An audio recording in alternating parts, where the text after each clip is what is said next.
ఈ వయసులో కూడా నరేంద్ర మోడీ గారు దేశాన్ని నెంబర్ 1 స్థానంలో నిలబెట్టాలని చెప్పి శత విధాలుగా ప్రయత్నిస్తూ వస్తున్నారు. అయితే ఎప్పుడైతే చైనా కుట్రలో భాగంగా ఇండియాకు ఎరువుల రాకను ఆపేసిందో అప్పుడే నిర్ణయించుకున్నారు. ఒకేసారి 5 దేశాల పర్యటనకు చేయడానికి సిద్ధమైపోయారు. ఎలాగైతే చైనా లోబడి ఉన్న దేశాల నుంచి గోల్డ్ కానీ డొమైన్ కానీ డైమండ్ వంటి ముడి సరుకులను దిగుమతి చేసుకుని ప్రపంచాన్ని ఏలాలని చూస్తుందో అదే విధంగా అదే ధరలో నడుస్తున్నారు నరేంద్ర మోడీ గారు. ఆఫ్రికా ఇప్పటి వరకు అతిపెద్ద ఇన్వెస్ట్మెంట్ లో భాగంగా భారతదేశంలో ఎలాంటి అత్యున్నత స్థానం పొందలేదు.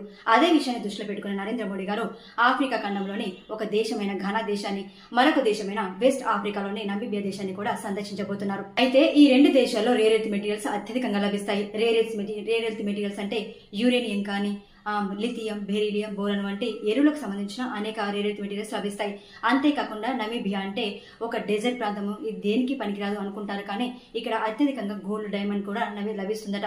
అంతేకాకుండా ట్రినిటేరియన్ వ్యాల్ ఇది ఒక దేశం, ఇది అమెరికాకు కింద ఆఫ్రికాకు పైన ఉండే దేశం. ఈ దేశంలో కూడా సందర్శించబోతున్నట్టుగా తెలుస్తుంది. మరొక దేశం అర్జెంటీనా అండ్ తర్వాత బ్రెజిల్. ఈ 5 దేశాల్లో నరేంద్ర మోడీ గారు సందర్శించినట్టుగా తెలుస్తుంది.